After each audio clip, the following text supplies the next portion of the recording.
Merci à tous d'être présents. Donc aujourd'hui, ce club visio qu'on organise à la Fédé URPS est consacré à un enjeu de santé majeur, donc la dénutrition. On sait que ça concerne aujourd'hui plus de 2 millions de personnes en France et souvent c'est un enjeu qui peut être sous-estimé. Pourtant, les professionnels de santé libéraux, qui sont les personnes inscrites aujourd'hui et les CPTS également, sont en première ligne dans le repérage et la prise en charge de la dénutrition. Et donc l'objectif aujourd'hui, c'est de vous proposer des outils simples, des repères clairs pour que vous puissiez mobiliser ces ressources facilement.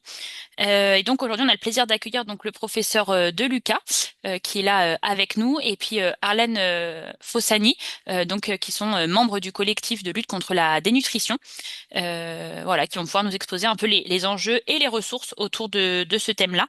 Je vais leur laisser la parole. Et puis surtout, n'hésitez pas à poser vos questions dans le chat comme d'habitude. Voilà.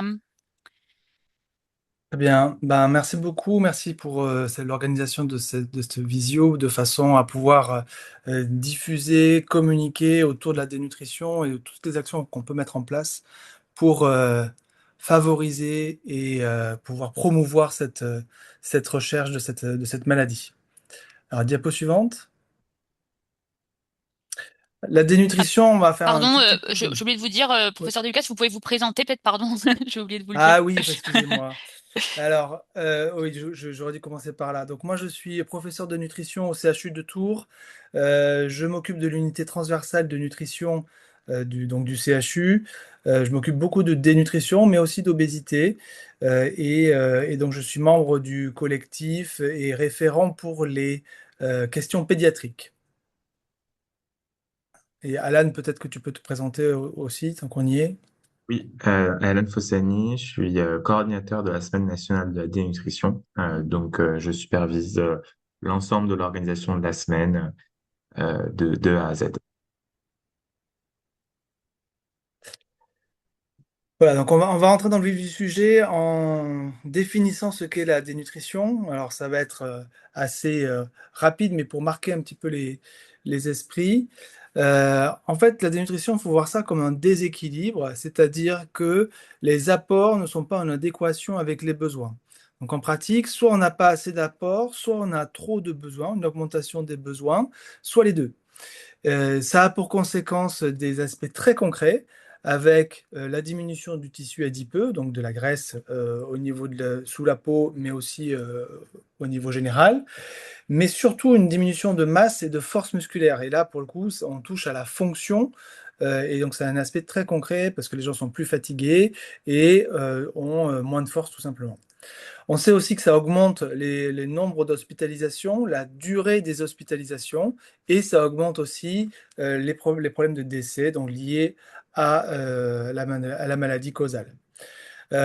Tout ça fait que les coûts de santé sont augmentés, ce coûts qui sont évitables puisque en diagnostiquant la dénutrition et en la traitant, ça permet d'améliorer les choses. Donc, il y a une augmentation de la fatigue, il y a une diminution des capacités fonctionnelles donc en termes de signes cliniques qu'on peut repérer. Il y a une baisse de l'immunité, ce qui fait qu'on se défend moins vis-à-vis des infections, donc on peut avoir plus de risques d'infection. Et le corollaire de l'augmentation des hospitalisations, c'est que on fait plus de complications des problèmes de santé quand on est dénutri que quand on ne l'est pas. Diapo suivante.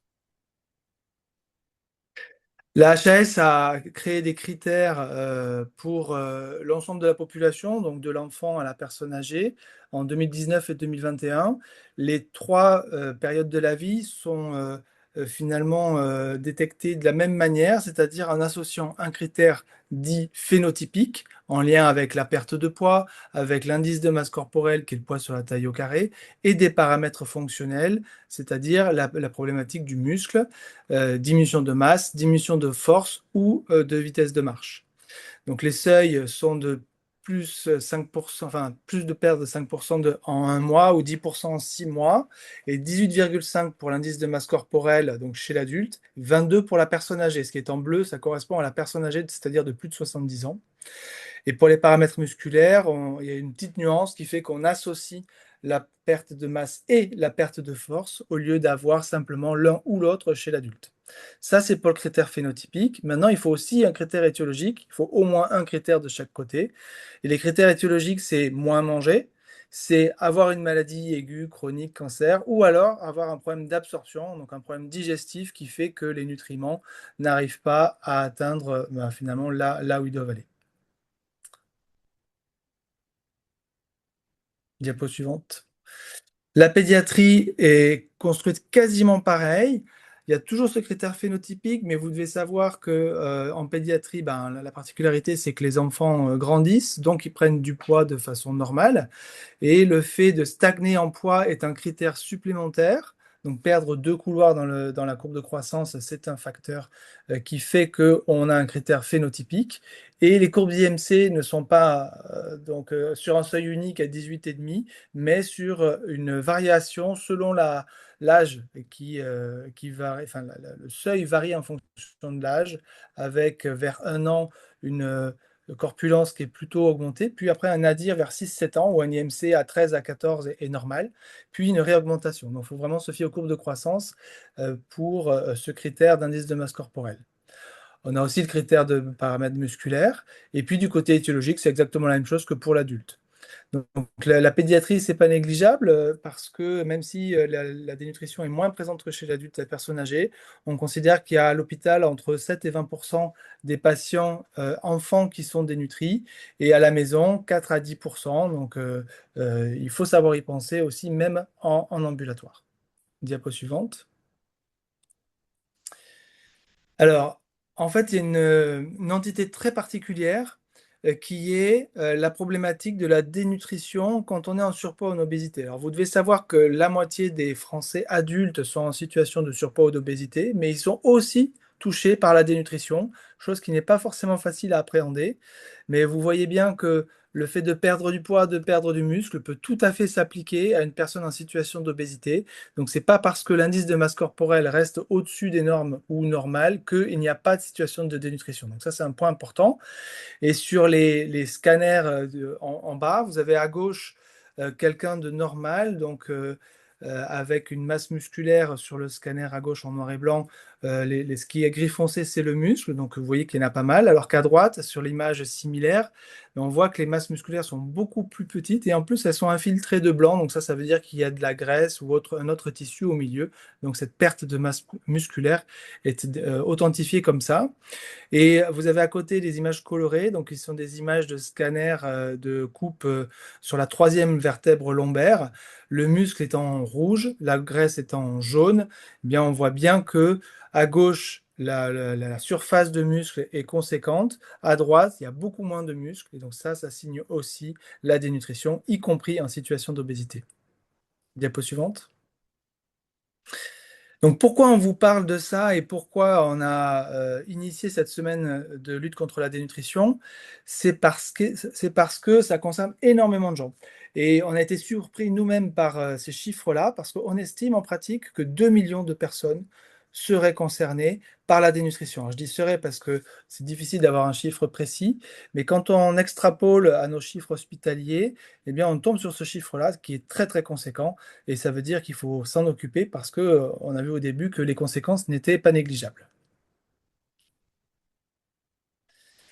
Euh, un moyen de s'en apercevoir et de pouvoir aussi mieux caractériser la population qui est concernée, c'est quand on regarde la consommation des compléments nutritionnels oraux. Donc vous savez, c'est soit les petites bouteilles qui ressemblent à des yaourts à boire ou les crèmes enrichies, etc. On voit que déjà, toute la population, tout le range d'âge est concerné, de l'enfant à la personne âgée. Et deuxième chose, c'est que les personnes âgées sont les plus concernées avec une répartition jusqu'à 30% pour les personnes les plus âgées qui ont une prescription de complément nutritionnel oral. Donc ça concerne beaucoup les personnes âgées, mais il ne faut pas oublier que ça concerne aussi les plus jeunes et jusqu'aux enfants. Diapo suivante.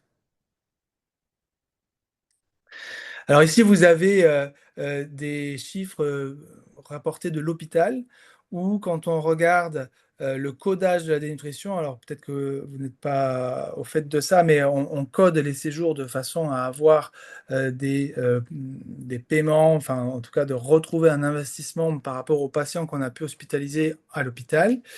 Et ce qu'on peut voir, c'est que la dénutrition intéressait là aussi préférentiellement la personne âgée avec un âge moyen de 70 ans et un diagnostic de dénutrition pour le coup qui était vraiment noté codé à 9%. Donc on voit, alors que ça concerne au moins 25% des personnes très âgées, et on sait que c'est même sans doute au-delà, ce qui signifie que on la détecte pas suffisamment, on la code pas suffisamment, mais si on fait ça, ça veut dire que on la traite pas assez non plus, et donc on a aussi l'impact de cette problématique.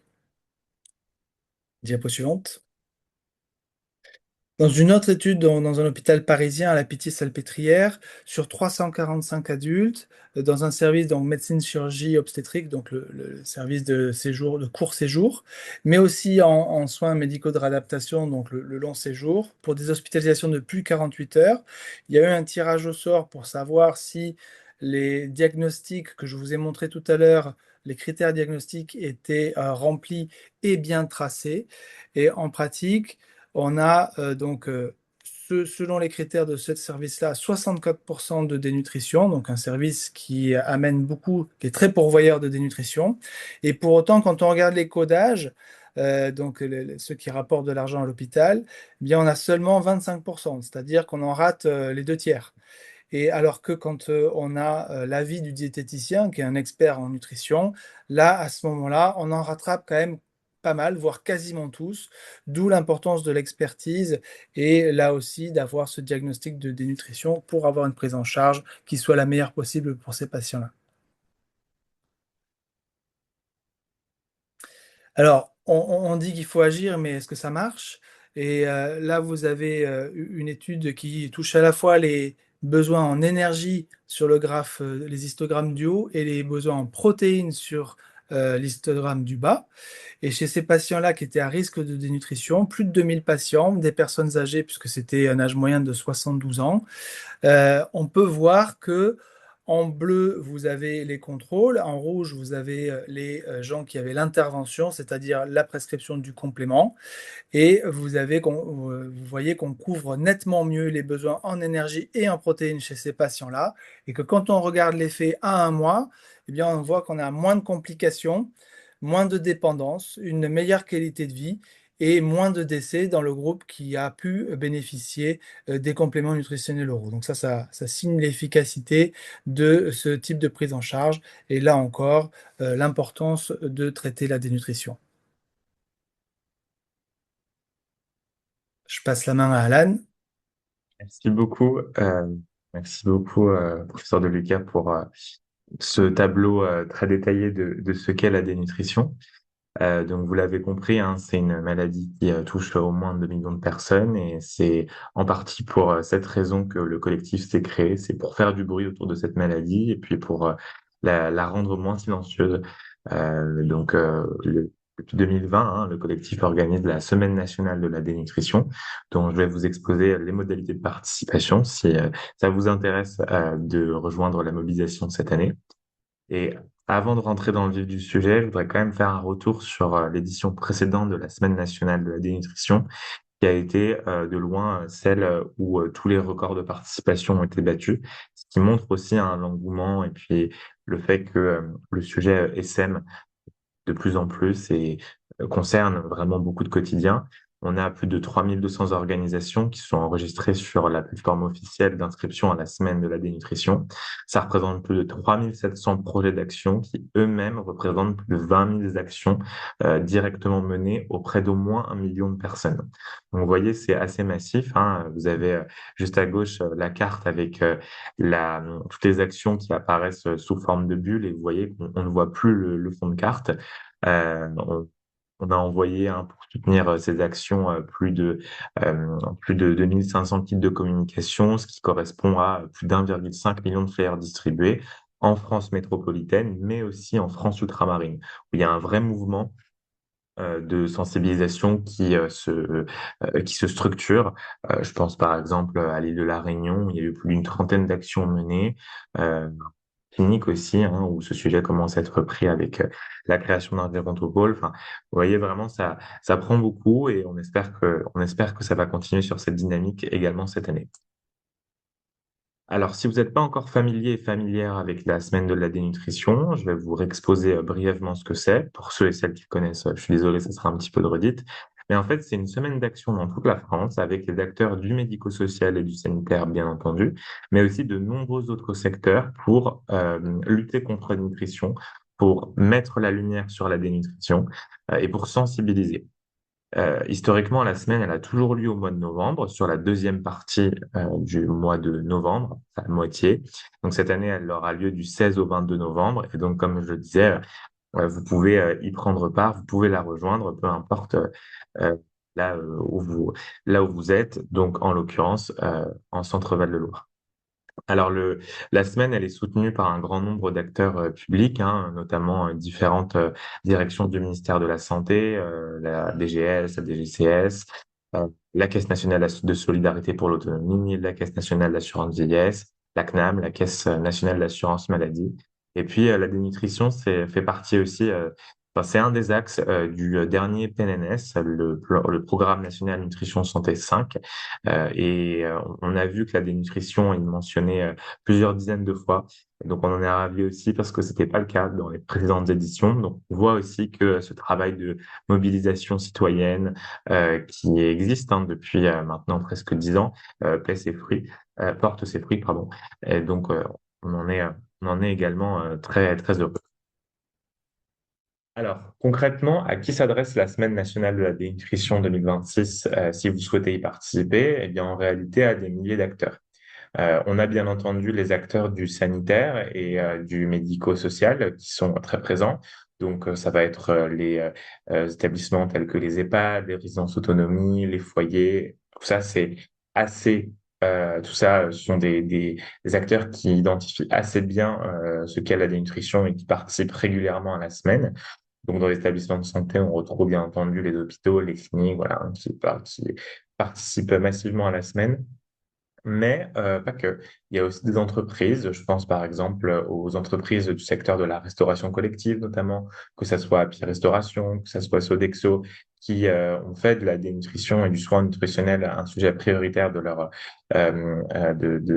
offres, ce qui du coup permet aussi une forte mobilisation à cette occasion. Il y a des associations qui prennent part à la semaine, donc d'échelle nationale comme France Alzheimer, mais aussi beaucoup plus locale à l'échelle d'une ville, d'une commune, d'un département. Et puis, on voit doucement émerger une participation au niveau des professionnels du premier recours, que ce soit les officines de pharmacie, que ce soit les CPTS, que ce soit les cabinets de médecins généralistes ou de médecins spécialistes ou d'autres professionnels de santé de ville. Et ce relais-là, il est particulièrement important, hein, puisque ce sont des professionnels qui sont en lien direct avec le grand public. Et donc, ça permet aussi de sensibiliser plus directement, de toucher plus de personnes. Et donc, c'est pour ça aussi qu'on tient à accompagner ces professionnels dans la production et dans la distribution d'outils, puisqu'on croit vraiment que c'est un relais important pour sensibiliser le grand public sur la dénutrition. Alors concrètement, quelles actions vous pouvez mener à l'occasion de la semaine? Eh ben, en fait, il y en a des milliers aussi. On les a regroupés par typologie, mais globalement, pendant la semaine 2025, il y a eu beaucoup d'actions pendant les repas. Donc, les actions pendant les repas, eh bien, ce sont des ateliers culinaires avec des résidents, avec des patients. Il y a aussi beaucoup d'actions de communication qui ont été menées, qui sont très pratiques, hein, si vous participez pour la première fois à la semaine, puisque les actions de communication, c'est assez facile à mettre en œuvre. Vous pouvez simplement distribuer des flyers, tenir un stand, afficher des affiches officielles de la semaine de la dénutrition. Vous pouvez faire une campagne de communication numérique. Enfin, voilà, c'est large et c'est relativement facile d'accès. Vous pouvez aussi mettre en place des actions de sensibilisation qui prennent la forme de conférences ou de colloques ou de tables rondes, des actions de formation à destination des professionnels, à destination des aidants, des actions de prévention ou encore des actions de dépistage avec, par exemple, des tests de force de préhension avec un hand grip, typiquement. Donc voilà, il y a vraiment beaucoup de possibilités d'action. Le message qu'on veut faire passer, nous, c'est que même si vous comptez réaliser une action sur la dénutrition qui sort un peu du cadre de la semaine, donc du 16 au 22 novembre, eh ben, c'est pas grave. Déposez-la, faites-vous labelliser, puisque c'est en vous labellisant que cette action, elle sera enregistrée, que vous verrez apparaître sur la carte, et qu'on pourra aussi vous compter dans les bilans. Euh, donc c'est important que vous puissiez qu'on puisse valoriser ce que vous mettez en place pendant la semaine. Et autre message aussi, eh bien, ne vous censurez pas si vous n'avez pas énormément de moyens, énormément de temps à allouer à la construction d'une action. Ben, c'est pas grave, faites du coup humain, faites ce que vous pouvez et ça sera très bien. Nous, il n'y a aucune raison qu'on labellise pas vos actions, à l'exception d'actions qui seraient commerciales ou qui feraient la promotion d'un service ou d'un produit payant. Mais sinon, à part ça, il y a pas de raison que vous ne puissiez pas recevoir votre labellisation. Alan, est-ce que je peux juste Oui. vous couper un petit temps parce qu'en fait on a quelques questions pour, je pense, le professeur De Lucas plutôt sur l'aspect de la première partie. Donc je me dis peut-être que c'est pas mal de les poser maintenant. Ça viendra peut-être enrichir. Enfin voilà, je sais pas si ça vous va. Oui, On très est pas... bien. C'est bon. Du coup, Alexandre Janel, je sais pas si vous voulez reformuler votre question. Je pense que ça sera peut-être mieux que si c'est moi qui la pose. Oui, oui, je rebondissais tout à l'heure sur le fait que le premier critère d'identification des nutritions, c'est sur le calcul de l'IMC. Et comme vous l'avez montré, on a des patients qui peuvent être en surcharge graisseuse et du coup avoir un IMC au-dessus. Et ces patients-là, quelle est la stratégie pour les dépister le mieux possible? En fait, c'est sur la perte de poids non volontaire. Ok, Ça, sur c'est un l'évolution en fait élément. dans le temps. Oui, Ok. voilà. C'est pas toujours facile à identifier parce que les gens ne se rappellent pas forcément de leur poids d'avant, etc. Mais l'évolution du poids, on peut tout à fait dénutrir, encore une fois, en étant en surpoids, avoir un IMC normal. C'est vraiment l'évolution du poids, la perte de poids qui est l'élément majeur parce que les éléments de composition corporelle, donc avec la perte de muscle et de force, c'est des éléments qui nécessitent du matériel la plupart du temps et dont on n'a pas forcément un accès facile. Merci beaucoup. Merci. Et il y avait une autre question de Corinne aussi. Je sais pas si vous voulez la poser. Euh, On va peut-être la lire. Oui. Euh, Quelles sont Oui. les causes de cette dénutrition qui doivent être de différentes origines suivant les tranches d'âge? Alors, c'est un terrain vaste, ça. Alors, c'est vrai que, alors, si on considère les personnes âgées, il y a quand même pas mal de maladies. Et donc, il y a les cancers, évidemment. Il y a les AVC. Il y a finalement un certain nombre de maladies qui ont pour résultat une perte d'autonomie qui sont très pourvoyeuses de dénutrition. Chez l'enfant, c'est essentiellement sur des pathologies chroniques. C'est-à-dire une malformation, une maladie qui donne une insuffisance d'organes, type insuffisance respiratoire ou insuffisance cardiaque, des choses comme ça. Et finalement, on peut faire trois cases. Celle qui diminue, la première case, c'est une cause qui diminue les apports. Donc, on retrouve aussi tous les problèmes neurologiques pour les handicaps, etc. L'anorexie mentale avec les troubles du comportement alimentaire aussi, les troubles de mastication, les troubles de déglutition. On a aussi une case qui fait que il y a une augmentation des besoins, donc une infection. On a aussi des problèmes de thyroïde qui font perdre du poids et qui peuvent aboutir éventuellement à une nutrition. Et puis vous avez la dernière case qui est l'augmentation des pertes. Et là, c'est des pertes digestives. Donc c'est là qu'on retrouve aussi toutes les malabsorptions. Les pertes urinaires et notamment les diabétiques qui peuvent perdre énormément de sucre. Et aussi des protéines avec leur l'atteinte rénale et donc se dénutrir. Et vous avez aussi les pertes cutanées, alors elles sont assez rares, mais dans les cas de brûlure étendue, on a des situations de dénutrition très très importantes. Voilà ce qu'on peut en dire. Merci Merci beaucoup. beaucoup pour la réponse. Merci beaucoup. Je reprends du coup le fil. Euh, donc, la semaine de la dénutrition, vous pouvez vous y engager pour plusieurs raisons.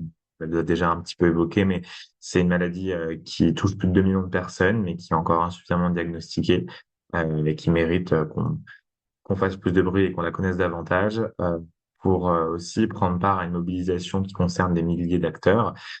pour se former sur un sujet qui peut toucher toutes les tranches de la population, et puis surtout pour participer à une prise de conscience générale du grand public autour de la dénutrition, autour de sa prévalence, autour du fait que c'est une maladie commune et qui doit aussi et qui fait l'objet de beaucoup d'idées reçues, notamment le fait qu'il soit normal de maigrir en vieillissant ou qu'il soit normal de maigrir en étant malade, par exemple. Alors, je vous ai mis ici quelques exemples d'actions qui ont été menées en 2025 en Centre-Val de Loire. Vous avez par exemple une pharmacie qui a mené une action sur 10 jours qui consistait en une action de communication et d'atelier de prévention à la dénutrition pour les volontaires. C'était plutôt destiné aux personnes âgées. Vous avez l'espace médical de Tours et qui a proposé une action de découverte de différentes recettes grâce à un petit déjeuner protéiné, plutôt à destination des personnes atteintes de maladies chroniques. Ça a duré une journée. Et puis l'espace médical de Bourges qui a proposé aussi un atelier d'alimentation enrichie avec une sensibilisation autour des compléments nutritionnels oraux et de tout ce qui peut être mis en place autour de l'alimentation dans les EHPAD. Donc c'était plutôt grand public et ça a duré à peu près une semaine. Donc vous voyez, ce sont des actions qui sont assez variées, qui touchent des publics différents, qui sont de durées différentes, qui sont de nature différente. Donc c'est pour vous montrer un petit peu aussi la diversité de ce que vous pouvez faire et la flexibilité aussi hein, que vous avez dans la façon dont vous pouvez mener les actions. Voilà.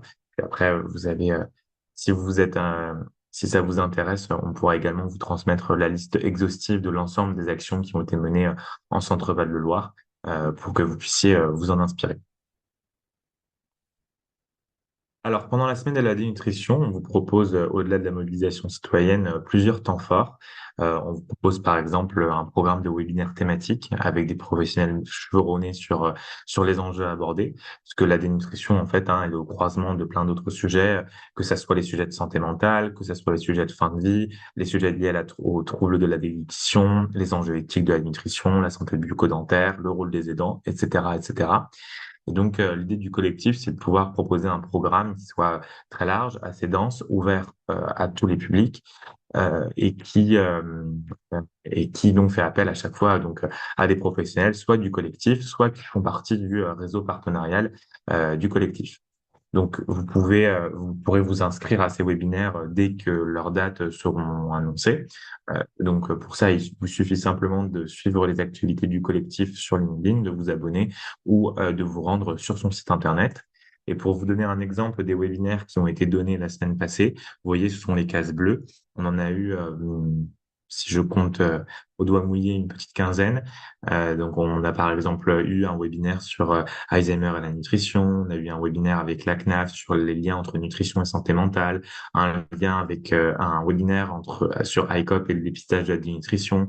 Un autre webinaire, pardon, sur le lien entre le microbiote intestinal, la nutrition et la dénutrition. Vous voyez, il y en a vraiment beaucoup. Ça a généré beaucoup de participation. On a eu plus de 6000 inscrits. Tous les webinaires sont revisionnables en replay, donc vous pouvez vous y inscrire pour obtenir le replay juste après.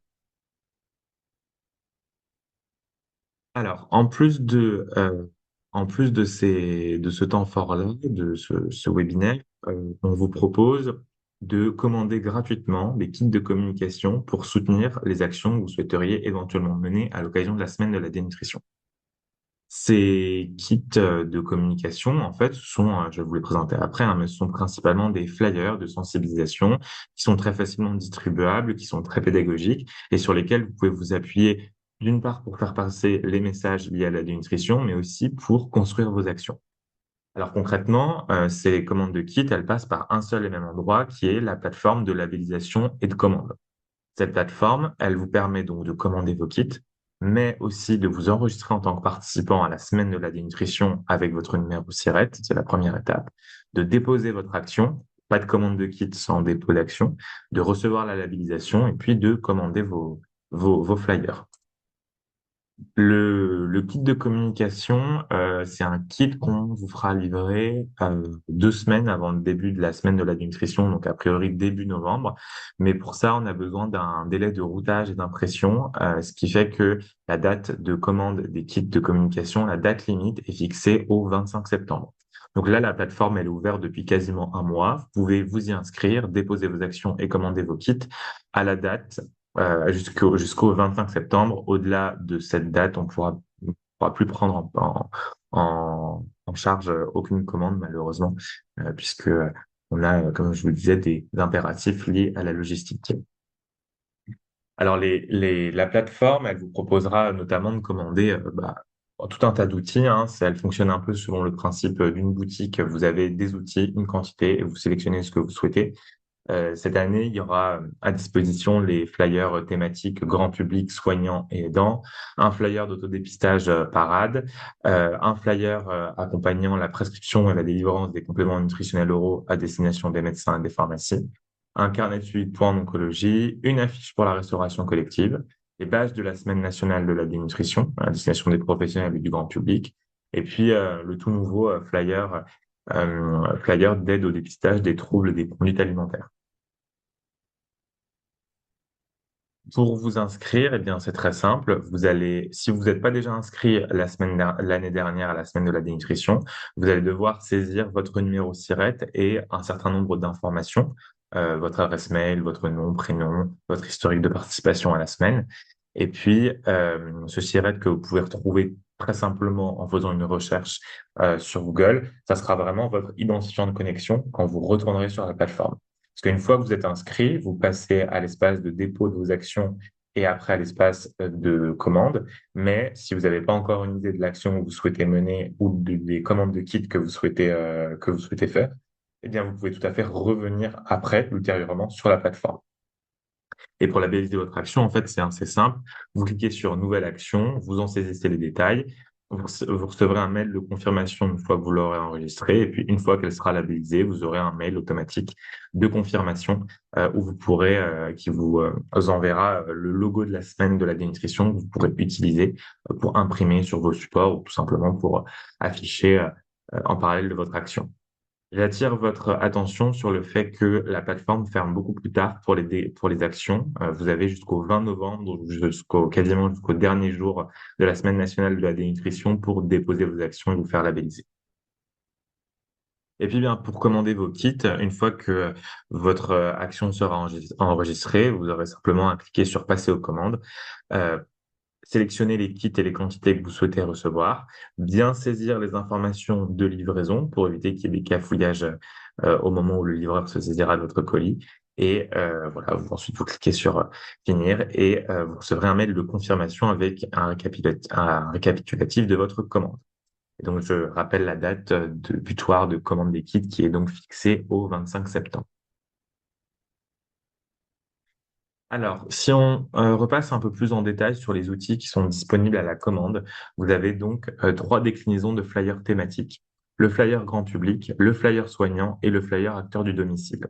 Ces flyers, globalement, ils visent à expliquer ce qu'est la dénutrition, les symptômes, les signaux qui doivent alerter, comment la prendre en charge et comment la prévenir. Et donc, le discours est adapté en fonction des cibles. Hein. Vous avez le grand public, soignant et acteurs du domicile, mais globalement, ce sont des flyers qui sont assez pédagogiques, assez simples et qui résument très bien les sujets. Vous avez donc le pendant en FALC, en facile à lire et à comprendre, qui est la traduction stricto sensu du flyer grand public et qui permet, avec un système de pictogrammes, de faire passer les mêmes messages que celui dans le flyer grand public. Vous avez le, le flyer parade, qui est donc un flyer d'autodépistage à la dénutrition. Vous voyez, c'est très simple. Vous avez 4 questions qui vous donnent une somme de pictogrammes et c'est cette somme de pictogrammes qui permet d'évaluer le risque ou non nutritionnel encouru par une personne. C'est très simple d'utilisation puisque vous pouvez les poser dans une salle d'attente ou même les distribuer très facilement. Vous avez aussi le carnet suivi de poids qui là s'adresse plutôt aux acteurs de l'oncologie. Donc, ce sont pour les personnes qui suivent des traitements anticancéreux et pour lesquels le poids doit être surveillé puisque ces personnes sont à fort risque de dénutrition. Vous avez aussi la fiche restauration collective qui s'adresse pour la principalement cuisine collective. Et donc, son objectif, c'est de dispenser aux professionnels des conseils simples pour faire du repas un soin à part entière. Vous avez les badges officiels de la semaine nationale pour les professionnels, le grand public.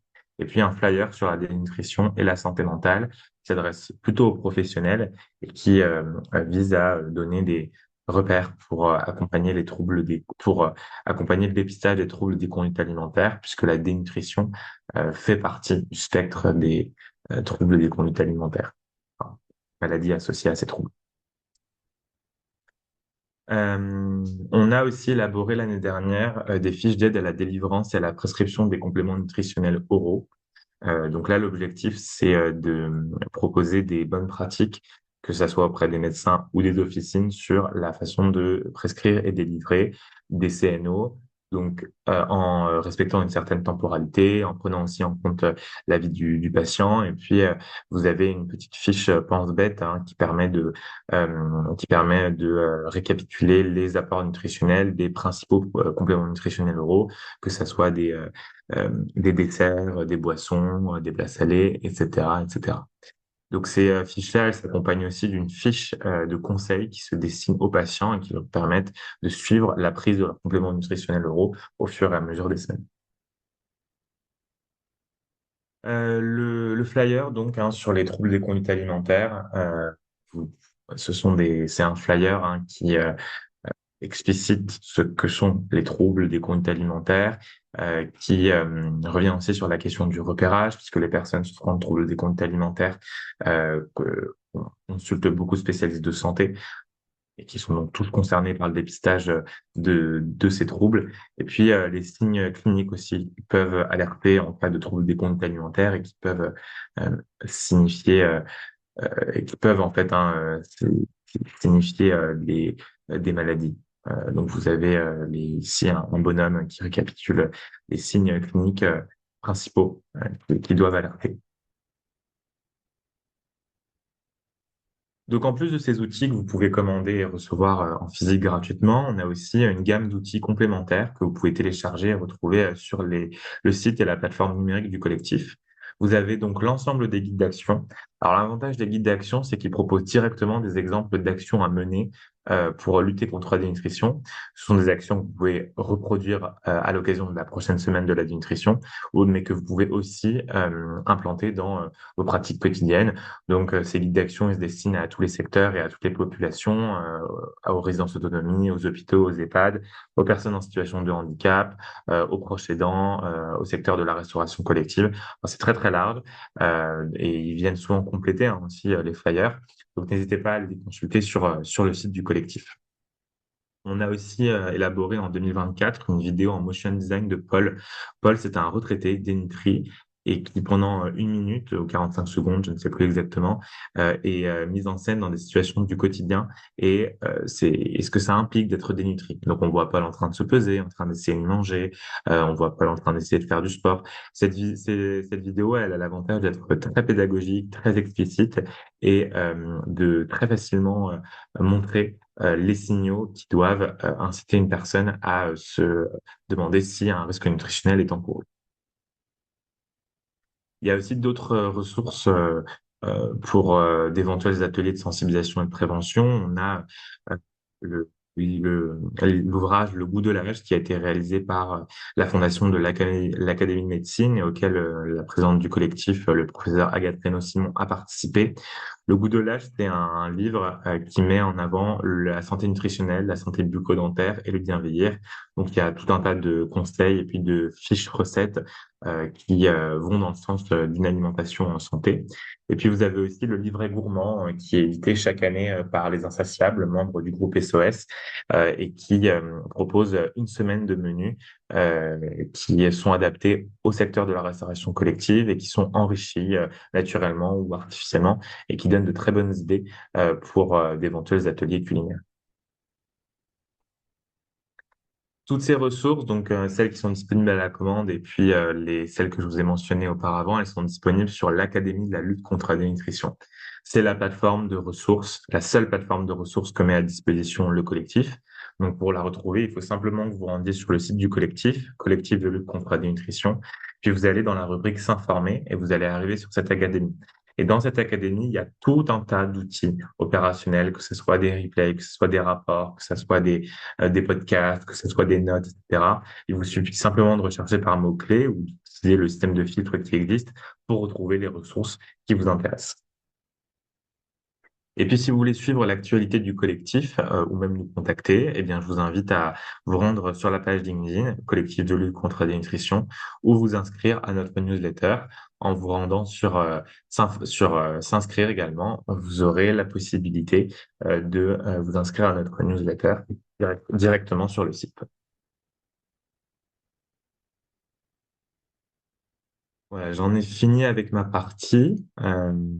Merci beaucoup. On a un peu de temps pour les questions maintenant, donc n'hésitez pas hein, si vous souhaitez passer par le chat ou même à l'oral. On se fera un plaisir de vous répondre.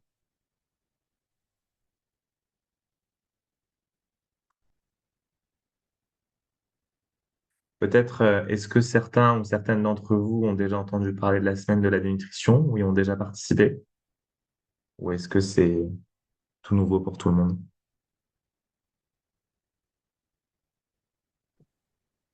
Non, nous, on a, à la maison de santé de Saint-Amand, on a fait un atelier dénutrition auprès des aides à domicile. Je suis diététicienne D'accord. nutritionniste, c'est pour ça, voilà, on avait fait un petit peu de prévention. Mais du Ah, coup, c'est vrai qu'on n'avait pas fait le recensement. Enfin, voilà, il faut vraiment que je regarde pour pouvoir faire le formulaire d'inscription et bien identifier nos actions, quoi. bah oui, oui, Mm. complètement. Et puis en plus, ça vous permet d'avoir une visibilité. C'est une plateforme qui est regardée par les pouvoirs publics aussi, donc c'est Mm. intéressant pour vous d'apparaître. Puis ça donne des idées aussi à d'autres Oui, structures de votre c'est ça. région, donc Mm, mm, mm. n'hésitez pas. Je vais vous mettre dans le chat le lien vers le formulaire d'inscription à la semaine. Vous Très bien. pourrez vous inscrire, déposer vos actions et commander vos kits. Très bien, parfait, merci. On a une question aussi, Antoine, je sais pas si tu veux la poser directement peut-être. Vous m'entendez? Oui, Ouais. Moi j'ai souvent le cas. Moi je suis infirmier libéral en Brenne. Moi j'ai souvent le cas de patients qui, les CNO, ils vont être rapidement dégoûtés, ils vont plus les supporter et au final ils en sont complètement, ils les prennent plus du tout. Donc est-ce qu'il y a possibilité d'envisager, est-ce que des fois il y aurait des apports supplémentaires au niveau de l'alimentation qui pourraient aider, qui pourraient éviter la dénutrition? Alors, en fait, les compléments nutritionnels qu'on a abordés là, c'est pour montrer, c'est un marqueur intéressant parce que c'est traçable, mais c'est pas la première étape là, dans la stratégie pour renourrir. La première étape, c'est d'enrichir l'alimentation et de fractionner l'alimentation. Autrement dit, d'introduire des collations, milieu de matinée, milieu d'après-midi, fin de soirée, parce qu'on sait que les patients qui sont dénutris, qui mangent moins, ils mangent moins au repas. Donc, le fait qu'on contourne un petit peu les problèmes en donnant plus souvent et moins à la fois, mais de façon à augmenter la totalité à la fin de la journée. Et donc, comment ça se passe en pratique pour pour enrichir l'alimentation? Ben, c'est principalement l'enrichissement en matière grasse. Donc, rajouter du beurre, de l'huile dans les préparations, du fromage râpé, de la crème fraîche, voilà, essentiellement des matières grasses et donc l'ajout de collation. Et donc, si ça suffit pas et que les compléments alors c'est vrai, peuvent entraîner une certaine lassitude, voire une perte d'appétence. Ça veut dire que selon la situation, on peut être amené à passer à l'étape encore au-dessus, c'est-à-dire la nutrition entérale, donc par sonde nasogastrique. Voilà. Mais on n'a pas beaucoup d'alternatives, en sachant que la première étape, ça reste l'enrichissement fractionnement. Deuxième étape, le complément. Et après, on va aller sur la nutrition artificielle. Mm. Ok.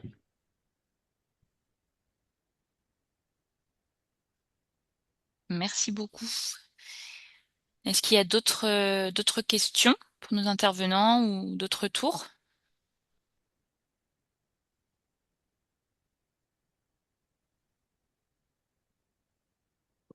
Non? C'est le moment.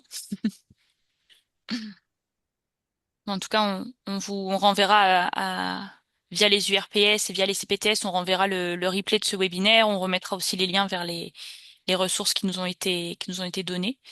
Mais voilà, s'il n'y a pas d'autres questions, je pense qu'on peut conclure si vous voulez et libérer tout le monde pour avoir un petit temps de pause avant de reprendre. Oui, j'ai l'impression Oui. que c'est bon. Bah, je vous S'il n'y a laisse pas peut-être d'autres conclure questions. tous les deux. Eh ben, merci beaucoup de votre présence, de l'intérêt que vous portez à la semaine de dépistage et puis à vos actions futures, on l'espère, que vous déposerez sur le site du collectif parce que plus il y a d'actions, et on voit que chaque année il y en a de plus ça donnera du poids, sans mauvais jeu de mots, à nos actions et on va dire vers nos décideurs pour qu'ils investissent de l'argent dans tout ça. Donc merci encore. Mais merci beaucoup et on espère vous retrouver nombreux et nombreuses à l'occasion de la Semaine nationale de la dénutrition. Puis n'hésitez pas aussi, hein, si vous faites des actions, à les communiquer sur les réseaux sociaux, sur LinkedIn. Nous, après, on les relaie aussi. Donc voilà, vraiment, n'hésitez pas à valoriser tout ce que vous faites. Merci beaucoup. Merci. Au Merci. revoir. Bonne journée à tous. Au Merci. revoir. Au Merci, au revoir. revoir.